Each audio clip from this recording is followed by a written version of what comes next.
They just started. I cannot say what is exactly a Russian position because it is not in the open air. We stick to the understandings that has been reached in Anchorage in Alaska between American team led by President Trump and Putin with our team. As for Ukraine, it is different. They are trying to turn it. They are trying to make, even in this difficult position of losers, they are trying to dictate actually their own understanding based on the coalition of forces that should guarantee, bring some security guarantees to Ukraine in the end of conflict. I mean, it's been downgraded in terms of who's going. Do these talks really matter? Are they going anywhere? Of course they do. Anyway, without talking to each other, perhaps with participation of Americans or without participation, we need to work out many details on the subject. There are three groups that we have suggested: a military one, political one, and humanitarian one. All these groups should work. What we do have right now is a dialogue that is going on different levels, in different formats. When we spoke in December, you said Russia's position was that Ukraine can surrender. It sounds like that's changed. You're prepared for a compromise now? No, I don't think so. Our position has not changed. It has been laid out by the president, and we have not changed. I said that I'm not aware of all the details. That is true, because this is being discussed on the very high level of administration over there, and it is not through the newspapers or through the open sources that we should discuss the details. Right, so when Trump says a deal is close, is that true, or is that just Trump? It is, what do you mean? Is it just Trump? He believes. Well, it's a thinking process of the American president. What we see. If he believes it, that the deal is closer, then perhaps he tries to make a reality. It is his approach It is his approach. It is his vision of the situation. Are you hopeful? Well, I'm hopeful that sooner or later it should be changed, but it will not be on conditions that are being proposed and pushed by Ukraine. Not at all. We will not allow to deploy any NATO members state or the troops of them on territory of Ukraine, because it will be another line of attack against Russia. We understand that Ukraine wants guarantee. We also need guarantee as well, security guarantee. And the best security guarantee in this situation will be that we will be safe, that we are not going to expect attack by NATO forces or by Ukraine, whatever it is. The coalition of the willing, as they call themselves, seem very sure that they can send peacekeeping troops into Ukraine. You always said that was unacceptable. Is it still unacceptable? Yes, it is. It is still unacceptable. Yes, of course, I did. I have seen the article in Financial Times, which is now being discussed about phased sending of troops in case, just in case. I can only say that it has not been discussed with us at all. So the idea of British or French or German troops in Ukraine? It is dead. It's dead. It is dead, yes. And what Secretary General of NATO is continuing to repeat, that very soon we are going to send troops to Ukraine and so on. We have to have an agreement, and agreement will. I don't believe that this agreement will contain this idea of deploying troops on the territory of Ukraine as soon as ceasefire will be there. So what is the security guarantee that could be offered? If there are no foreign troops guaranteeing Ukraine's safety, then what is the guarantee? Well, there are positive and negative security guarantees. If you send troops, this is one thing, but very many agreements that are ending conflicts, it is political guarantees. Legal guarantees that are over there, and the best will be good relationship between United States and Russia, good relationship between European countries and Russia, including London. I mean, that's the establishing normal, respecting each other, respecting interests of each other, and respecting guarantees for each other. But relations, particularly with London, are at a new low.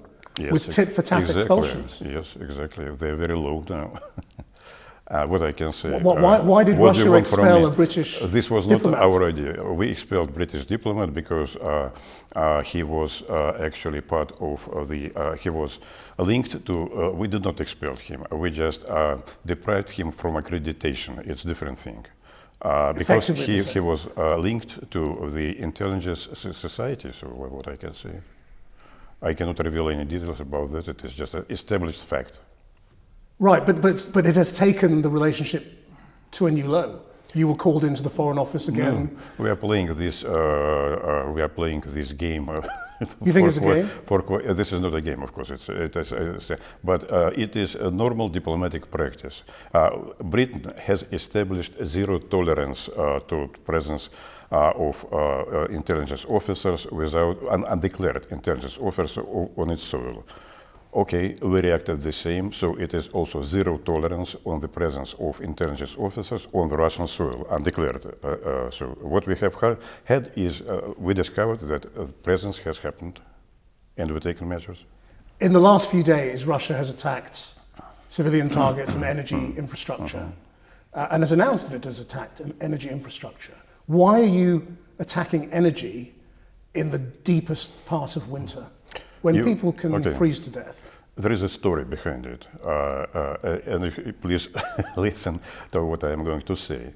About a year ago, we refrained totally from attacking energy infrastructure of Ukraine.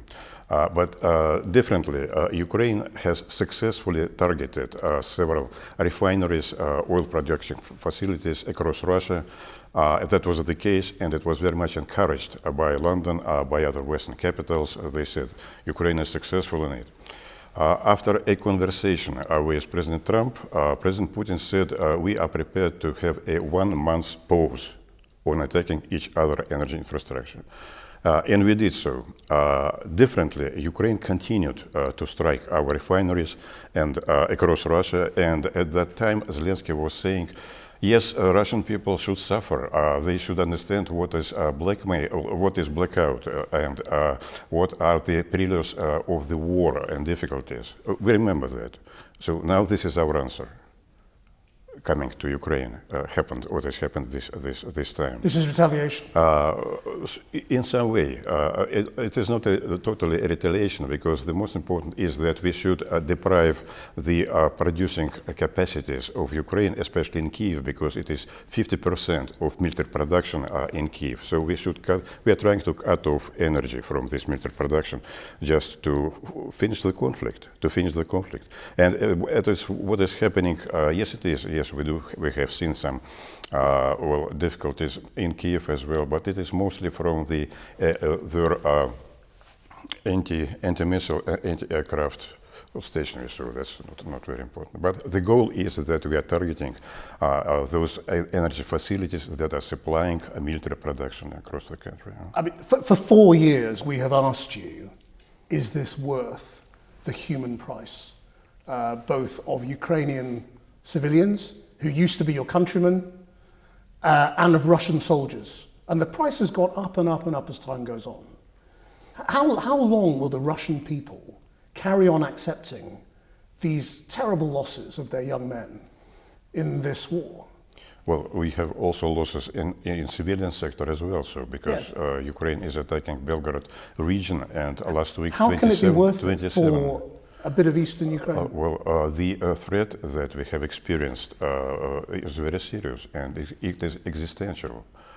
In fact, and I think that we have discussed it with you, because it is high price, of course, but we need to resolve it once and forever. That is why we are saying that cessation of fire is not sufficient. We need an overall settlement together with other countries involved, and comprehensive settlement of this problem, that we will never experience a threat from Ukrainian soil and from NATO, which is now pushing Ukraine towards this line of threatening against us. In the real world, isn't an overall settlement that lasts forever impossible? You know, these are always negotiations in which neither side quite gets what it wants and is likely to come back when it feels strong. That's what Russia's done before. Well, I disagree with you. In the period of Cold War, and after that, we did have peace since '75 until the year 2000. I will say, due to the Helsinki Act, Paris Declaration, and all of that. These are documents signed by the leaders of Europe, including us and the United States, which provided peace for all of us for quite a long time. And we have a United Nations after the Second World War. So there are instruments, and it's not about deployment of forces in some cases, but these instruments can be used and they're perfectly known to each other. And divisible security for everybody, not from one country, not for only some group of countries, but for everybody across Eurasian space. The thing that has changed since we last spoke is the United States' use of its military. Russia condemned the incursion into Venezuela, where they snatched Maduro, as an attack on a sovereign country. How is that different to Russia's attack on Ukraine, also a sovereign country? No, well, it is. I don't see connection. Two sovereign countries attacked by two others. There was a certain operation, but there was no continuation to this operation in Venezuela. They did not change the pattern of the government over the years. So, as far as I understand, only 2 ministers has been released and changed for the other change by the. In general, I do not see a war between Venezuela and the United States. They do have a certain conflict about oil, about privatization that happened in early thousands, and the new situation is over there. But I'm seeing negotiations also on the release of Maduro and his family. I know that ambassador of Venezuela that has been posted here has gone to the United States, and he's working on that subject. So you're less concerned now by Venezuela? I don't see that a major conflict is rising. We are afraid that something might happen with Cuba because it is much more acute. And Cuba, as we know, pronunciations by President Trump, but they will defend themselves very seriously, I guess it is. What about Greenland? This is none of our business. Is it not? Because Trump says the reason he wants Greenland is because of a Russian threat. Yeah, well, sometimes he's expressing certain ideas which cannot be confirmed by realities. Greenland, we are in no way involved in the issue of Greenland, as our Chinese colleagues are saying as well. So it is irrelevant. Do you not care if America takes Greenland? But I have to make a point about that because it is for us was a great surprise when leaders of the Western world have supported the idea of self-determination of Greenland. They are saying that it is, of course, it is up to Greenland to determine itself. Why to Greenland? Why not to Crimea? It's a big comparison, by the way. So that's. But will Russia oppose any attempt by the United States to take Greenland effectively? I cannot answer hypothetical. I cannot provide hypothetical answer to hypothetical questions. But it's a bit more than hypothetical now. I mean, it's a stated desire by Trump. I do not know. That he wants Greenland. I have no idea. He is saying of many different things. He is saying that he would like to buy Greenland. He is saying initially that he will get Greenland, but then he has said that he is not interested in military intervention. Everything. So at this moment, I have no position. We just follow the events very attentively, of course. Trump has also persuaded India to stop buying Russian oil eventually. Is he putting the squeeze on you? He was saying the same things 2 months ago, then a month ago, and now once again. But they've agreed now. I haven't seen anything. We haven't got any notice from Indian government on this subject. Well, I mean, haven't they said that when the supplies of oil can be replaced, perhaps by Venezuelan oil, which I accept is a long way away, then they would stop? Sure. So you don't think this is significant? I don't think. I simply do not know, and I have no answer to that. I know that in India there is a very complicated system of refineries. There are state refineries, there are private refineries, and to which the balance is sometimes changing. Well, anyway, there will be still a big demand for oil on the market, and not only by India, in China as well, and other states of Asian states as well. So market is over there still. As you know, Britain and America are both gripped and perhaps obsessed by the Epstein files. By? The Epstein files. The Epstein files mention Vladimir Putin many times. And it is suggested that Epstein was trying to meet the president. Do you know if he ever met Vladimir Putin? I know that my president is a very serious personality, and he will never be involved in any kind of this kind of a tricky thing. So it is absolute nonsense to think about it, to publish ideas on that side. The source of these ideas, I have seen it as some kind of lady which is in Kiev, and she's pronouncing this idea. I do not know. But there were clearly many Russian people, many Russian women, who may have been victims of Epstein, may have been trafficked by Epstein. I have heard about one only. I read in your newspapers. But are you worried? She still refused. What I mean is, are you worried that Russian people, Russian women, were perhaps exploited by Epstein in this, well, what was effectively a Western grooming gang? Personally, I'm not. I have no idea how it works. I have seen that there is a big scandal here in Britain, of course, which is developing, which once again has seen what kind of democracy is here in London, and the influential people, maybe they are involved now, right now, in a big scandal over here. As for the Russian factor, nothing to say.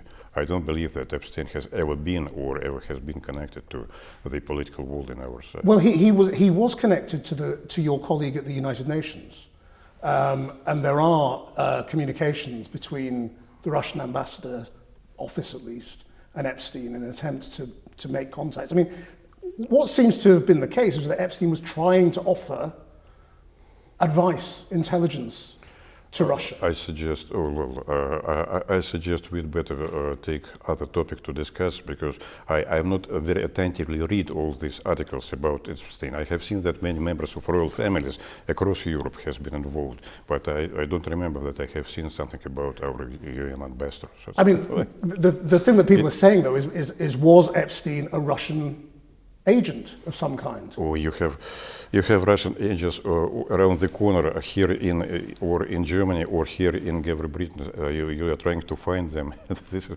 one of the best. Are you sure he wasn't? This is one of the mostly discussed topic in the United Kingdom. Finding another Russian spy or another intelligence sources. Well, of course, I'm looking at that with regret and smile all the time. But are you sure he wasn't a Russian asset? I have no simply. I don't believe that. I can't believe that. But you don't know?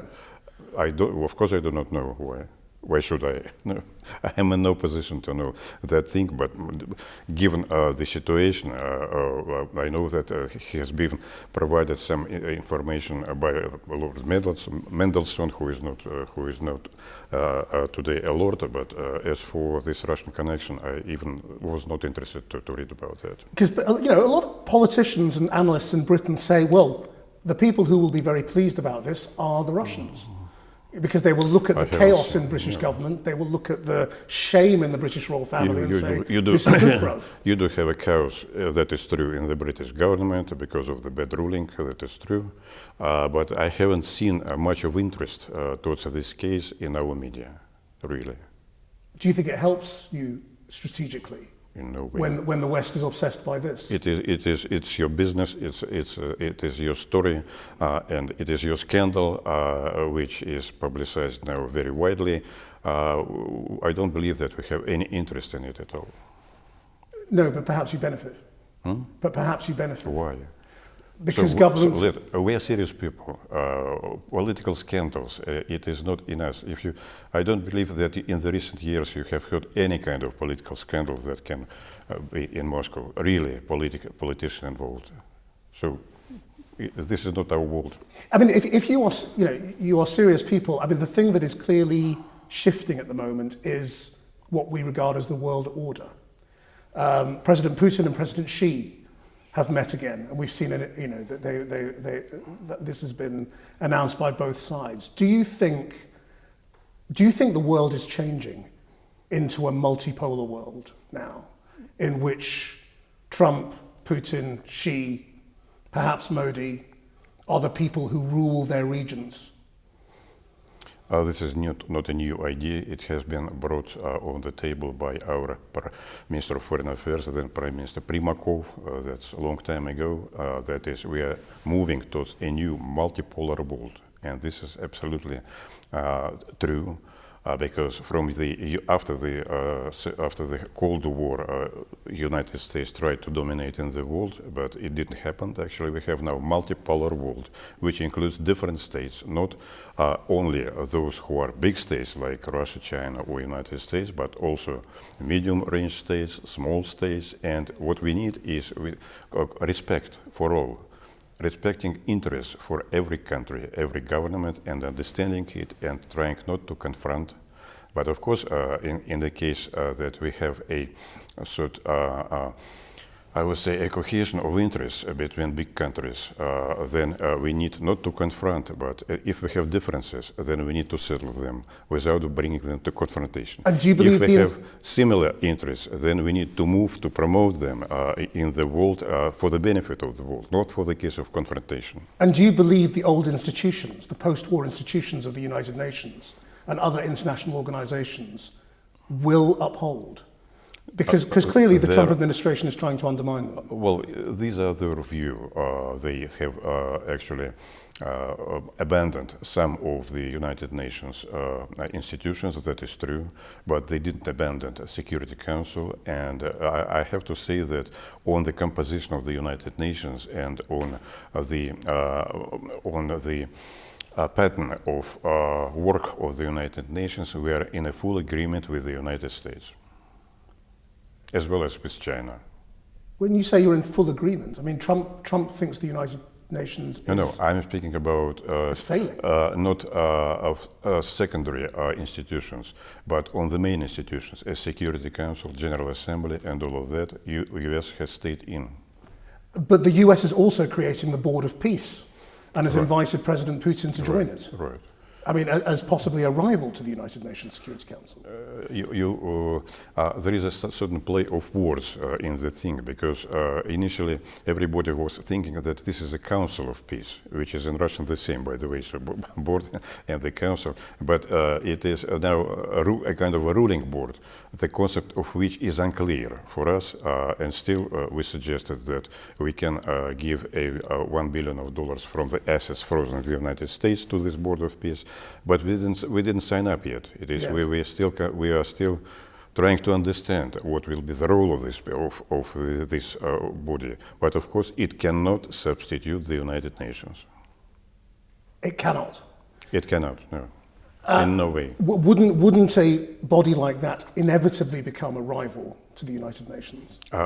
It is still unclear what it is. What we do have, it is some, I will say, you have seen who has signed it. It's a certain composition of certain countries, which of course are not, I would say, dominant, but others, they still abstain from signing to it. We are trying to understand what United States would like to make out of it. It is still unclear. The situation in the Middle East doesn't move. There is a cessation of fire, but they are not moving towards settlement, and they are trying to move. So we will see what is going to work, what will be the continuation of that. Do you think, as we're here at the beginning of the year, and people are hoping that this will be the final year of conflict in Ukraine, do you think that is likely? It is likely for two reasons. One is that we are moving, the front is moving pretty steadily, I wouldn't say quickly, because right now it is a winter time, January, but it is still moving. If we talk in November about Pokrovsk and Mirnograd as issues that are being at that time under fire or under certain pressure, right now we are talking about totally others, because front has moved westwards. Front also have moved from the south, and front is moving from the north. So smaller and smaller part of Donbass is now under control of Ukraine. And if I believe that with spring, this movement will continue from all sides, and if Ukraine do not want to resolve it peacefully, we will take it by force. I mean, there is some new analysis just out this week showing that this is the slowest moving front in modern warfare in a century. Yeah. That this is not a successful invasion by any stretch of the imagination. It's very, very slow. That depends on the point of view.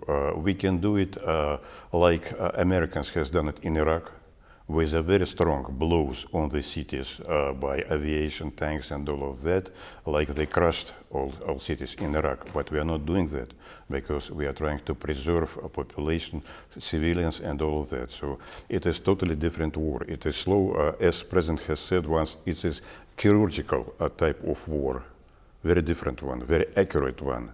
Of course, it is slow because it's a populated area, and we have the whole might of NATO countries that are behind Ukraine. But look what is happening. It is with all that might. Rutte was, Secretary of NATO, was in Kiev yesterday and today, and he's not talking about peace. He talks about more supplies of weapons. We will give you more weapons. He is saying to Ukrainians. So he's pushing them to fight. Not to stop, not to negotiate, but to fight. You would like to have more weapons. We will dig in our arsenals. He was saying it in the parliament and to public. So he do not want peace.